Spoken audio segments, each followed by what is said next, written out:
frère Eshbert. Dans ce message d'Œuvry, nous allons parler de le mystère de la rédemption. La rédemption. Qu'est-ce que la rédemption? Prenons un exemple. Par exemple, il y a un enfant qui a été par un homme méchant. En ment par un homme méchant. Le méchant l'a ligo. Et alors, cet enfant est désormais sous le pouvoir du méchant. Ce méchant fait ce qu'il veut de cet enfant. Il le traite comme il l'entend. Cet enfant veut faire le bien, veut accomplir de bonnes œuvres, mais le méchant lui ordonne de ne pas le faire. Alors, il ne peut que faire le mal. Ainsi, cet enfant reste sous le contrôle du méchant, sans aucune liberté. Alors que signifie la rédemption? Plus tard, il y a un rédempteur est apparu. Ce rédempteur, ayant appris que l'enfant avait été capturé par le méchant, alors, a constamment contré ce méchant. Ainsi, cet enfant n'est pas maître de lui-même. Alors le rédempteur décide de sauver cet enfant. Il a payé 1 million de yuan. Il a payé 1 million de yuan. Ensuite, il a sauvé ce fils. L'enfant est sorti, et ainsi cet enfant a appartenu au rédempteur. Dès lors cet enfant avait su selon la volonté du rédempteur. Auparavant, lorsqu'il appartenait au méchant, le méchant lui ordonnait de faire le mal, et lui, n'étant pas libre, faisait le mal. Maintenant qu'il appartient au rédempteur, c'est pourquoi il peut faire le bien. C'est cela la rédemption. C'est dire que l'homme doit appartenir au rédempteur. Ainsi, le rédempteur prend le contrôle de l'esprit de ces personnes, afin qu'elles puissent faire le bien et agir selon la volonté du rédempteur. Alors disons, qui appartenait l'homme l'origine. Après le péché d'Adam, tous les hommes sont passés sous le pouvoir de Satan le diable. Satan le diable veut que nous fassions le mal. Il veut que tout le monde abandonne Dieu. C'est pourquoi toute la Bible dit que tous les hommes sont pécheurs. Il n'y a personne qui ne pêche pas. Tous sont pécheurs. Pourquoi les pécheurs pêchent-ils? Les gens ignorent-ils que Dieu est saint? Ils le savent tous. Mais tous sont sous le pouvoir du diable, qui les pousse à obéir sa volonté et commettre le mal. Ensuite, le Seigneur Christ est venu au monde sous forme humaine. Pour nous racheter, il a été crucifié, offrant ainsi la ranon Dieu. Alors Dieu a dit, très bien, j'ai reçu de mon fils Jésus son sang précieux vers comme ranon. Ainsi, tous ceux dont le nom est écrit dans le livre de vie de l'agneau et le livre de vie appartiennent mon fils Jésus. Ainsi, ceux que le Seigneur Jésus a rachetés, ils sont rachetés. Après avoir te baptisé et avoir reçu le Saint-Esprit, dormait, leur esprit n'est plus sous le contrôle du diable. Notre esprit est sous le contrôle de qui? Il appartient au rédempteur Jésus-Christ qui nous dirige.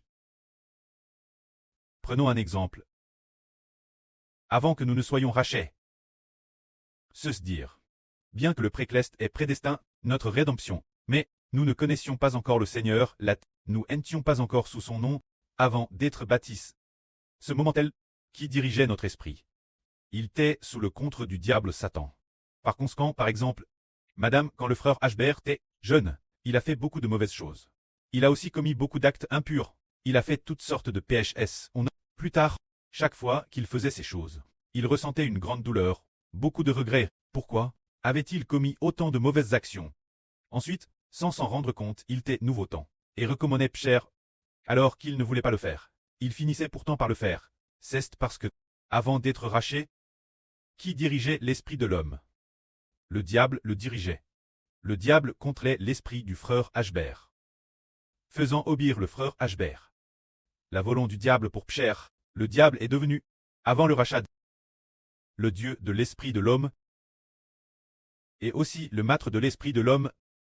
C'est pourquoi le diable nous poussait pécher, et nous péchions. Plus tard, lorsqu'il a cru au Seigneur, et s'est plat sous l'autorité du Seigneur. Ce moment-là, le frère Eshbert a cessé de pécher. Il ne se masturbait plus. Il ne commettait plus d'actes impurs, toutes sortes de mensonges et de péchés. Il ne les faisait plus. Auparavant dans son esprit, il pensait souvent divers PHS, et puis, ses pensées poussant le frère Eshbert pécher, avaient toutes disparu. Alors pourquoi, dans l'esprit du frère Eshbert, il n'y avait plus de pensées de péché, et ses actions ne péchaient plus non plus? Parce que, sous la direction de quitter l'esprit du frère Eshbert, il était sous la direction du Rédempteur Jésus-Christ. Et aussi sous celle du Précleste. C'est pourquoi le Seigneur Jésus appelle Emmanuel est venu dans le monde en tant qu'homme. Jésus crucifie pour nous. Quand nous sommes baptisés et plaques sous son nom, alors nous ne péchons plus. Une fois sous le nom de Jésus, le diable peut-il dire « Ah, Ashbert et DJ sous le nom de Jésus, je vais l'arracher de la main de Jésus pour récupérer Ashbert, laisser Ashbert continuer pécher ». Le diable peut-il le faire? Il ne le peut pas. Parce que l'esprit de l'homme n'est pas sous son propre contrôle. Il est soit dirigé par le diable Satan, soit par le Seigneur Christ. Maintenant qu'il est plaque, sous l'autorité du Seigneur Christ, moins que le diable ait le pouvoir de vaincre le Seigneur Jésus. Le diable n'a pas le pouvoir de nous faire pécher. Alors que nous sommes DJ plaque, sous le nom du Rédempteur Jésus. Et quant au Seigneur Jésus, son autorité est équivalente à celle de Dieu. Puisque le Seigneur Christ a obéi Dieu jusqu'à la mort, Dieu lui a donné dans le ciel et sur la terre toute autorité. Ainsi tous ceux que le Seigneur Christ a arrachés et qui sont sous son nom. Le pouvoir du diable ne peut pas nous arracher de la main du Seigneur. Et puis, nous faire pécher, le diable ne peut plus le faire. C'est ainsi, comme nous sommes rachés. Et plaques sous le nom du Seigneur Jésus. Désormais, nous ne péchons plus. Et désormais, le diable n'a plus le pouvoir de nous faire pécher. Frères et sœurs, croyez-vous cela? C'est dire qu'avant. Si avant de croire au Seigneur, par exemple, nous savions comment. Par exemple, nous savions que voler est mal. Nous comprenions que voler est mal. Ou commettre l'impudicite.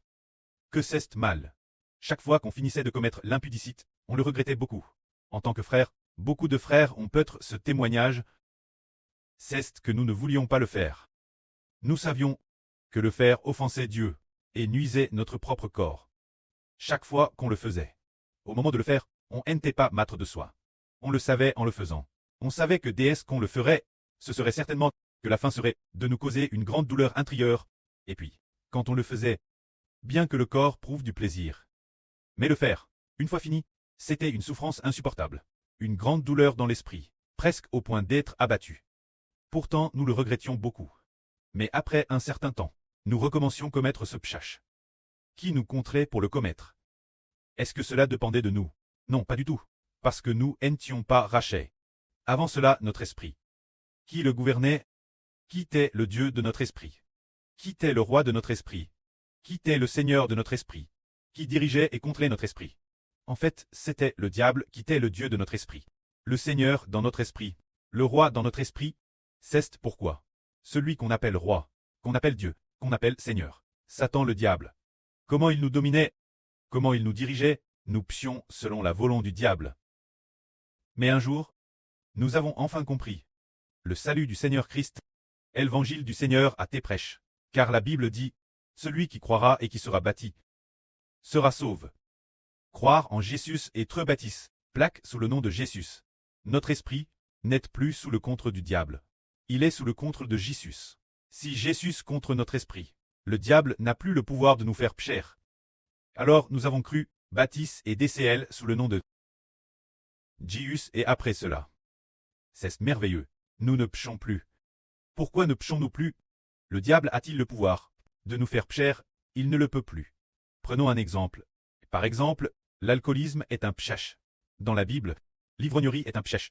Nous parlons de notre sœur Gomu. Son beau témoignage, avant qu'elle n'entende le frère Ashbert parler du salut. Qu'elle n'entende le frère Ashbert parler de la vrille. Elle buvait souvent.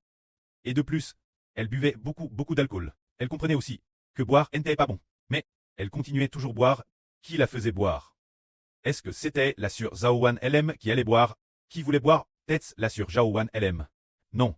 L'esprit de la sœur Zhaowan ne voulait pas boire. Qui faisait boire la sœur? C'était avant. Avant que la sœur ne connaisse le frère Ashbert. Auparavant. Le Seigneur qui habitait en elle. Ce Dieu qui habitait en elle. Cet ange Tchou. Ou Satan le diable. Et qui pouvait contrer l'esprit de la sœur? L'esprit de la sœur n'était-il pas sous son propre contrôle? Ne pouvait-elle pas contrôler son propre esprit? Elle n'est qu'une créature. Alors avant c'était le diable. Qui était devenu le Dieu de la sœur? Peut-être le Dieu du vin? Ah, peut-être que celui qui aime boire, ce démon contrôlait la sœur. ou un ange Tchou contelait la sur, ou bien Satan le diable lui-même la contelait, faisant boire la sûre et la poussant l'ivrognerie. Mais après avoir coûté, le frère Hbert prêchait la vraie, avoir cru et se fait baptiser, elle n'a plus touché une goutte d'alcool. Et madame, en sentant l'odeur de l'alcool, elle avait la nausée. Alors, pourquoi la sûre ne veut plus du tout boire, ne boira plus, et qu'il est impossible que quiconque la pousse boire, c'est parce que l'esprit de la sûre est passe sous le contrôle de qui? Il est passe sous le règne du Seigneur Jésus-Christ. Moins qu'il n'y ait un Dieu qui puisse vaincre le Seigneur Jésus. Et puis, arracher l'esprit de la sûre Zhao Wan de A. L'autorité qui contre l'esprit de la sûre Zhao. La ravir de la main du Seigneur Jésus. Pour la placer sous son propre nom. Et puis, continuer à diriger la sûre, moins que ce ne soit ainsi. Mais aucune créature ne peut arracher l'esprit de la sûre Zhao Wan de la main du Seigneur. C'est pourquoi le Seigneur le garde toujours dans sa main. Donc la sûre s'y accroche fermement. Le malin veut l'attaquer, mais il ne le peut pas. Attaquer la sûre Zhao Wan, mais il ne le peut pas. Parce que l'esprit de la sûre n'est pas entre ses propres mains, mais il est garde dans la main du Rédempteur Jésus. Normalement, je devrais être le maître de mon esprit. Mais non, pour nous qui croyons en Jésus-Christ. Notre esprit ne dépend pas de nous. De qui dépend-il? Il dépend de Jésus-Christ. Et il dépend aussi de Dieu, donc il dépend de Dieu, du Seigneur et du Saint-Esprit. Alors moins qu'un malin ne puisse vaincre Dieu l'Éternel, ou vaincre le Seigneur Jésus-Christ, ou vaincre le Saint-Esprit, il n'aura pas le pouvoir de nous arracher. Mais on s'aperçoit que toutes choses ne sont que des créatures. Le Précleste et le Seigneur sont les créateurs. Donc, les anges Tchous, les esprits maléfiques, le diable Satan, puisqu'il ne peut pas vaincre Dieu, ni vaincre le Seigneur. C'est pourquoi nous appartenons au nom du Seigneur. Notre esprit est sous le contrôle de Jésus le Rédempteur. Alors nous ne péchons plus. Frères et sœurs. Par exemple, nous, quand nous confessons de notre bouche que Jésus est notre Seigneur, nous disons, au nom de Jésus du Seigneur Jésus-Christ. Je déclare que j'appartiens au nom de Jésus. Mon esprit ne m'appartient pas. Quand il est dirigé par Jésus-Christ. Alors, Jésus devient notre Seigneur. Notre esprit ne nous appartient plus. Moins que le malin ne vainque le Seigneur Jésus, il ne pourra pas nous vaincre. Ou bien, moins que nous ne soyons troncs, et que nous quittions le Seigneur, il ne peut nous vaincre. C'est ainsi notre rédemption. Celui qui croira et sera bâti sera sauve. Nous avons cru en Jésus, nous avons été bâtis. Notre esprit est sous son contrôle. Alors le Seigneur nous sauve, dirige notre esprit. Nous tenons dans la paume de la main du Seigneur. Le diable peut-il nous arracher de lui pour nous faire continuer pécher? Il ne le peut plus. C'est pourquoi nous avons un frère, le frère Joseph. Il a dit, qu'avant de connaître le frère Hbert, il péchait souvent. Après avoir connu le frère Hbert et cru, il n'a plus jamais péché une seule fois. Il n'a pas commis ses PHH d'autres fois. Pourquoi cela? Parce qu'il a cru. Son esprit est désormais sous le contrôle du Seigneur Jésus-Christ. Ainsi, l'autorité du Seigneur Jésus-Christ surpasse le diable, surpasse toutes les créatures. Alors pour nous qui croyons au Seigneur Jésus, le Seigneur Jésus peut-il nous sauver? Oui, il le peut, en nous plaçant sous le nom du Seigneur Jésus. Alors notre esprit, tant sous le contrôle du Seigneur Jésus. Alors nous, ne pécherons plus jamais pour l'éternité. C'est cela le mystère de la rédemption. Que la gloire soit rendue auprès et au Seigneur. Amen.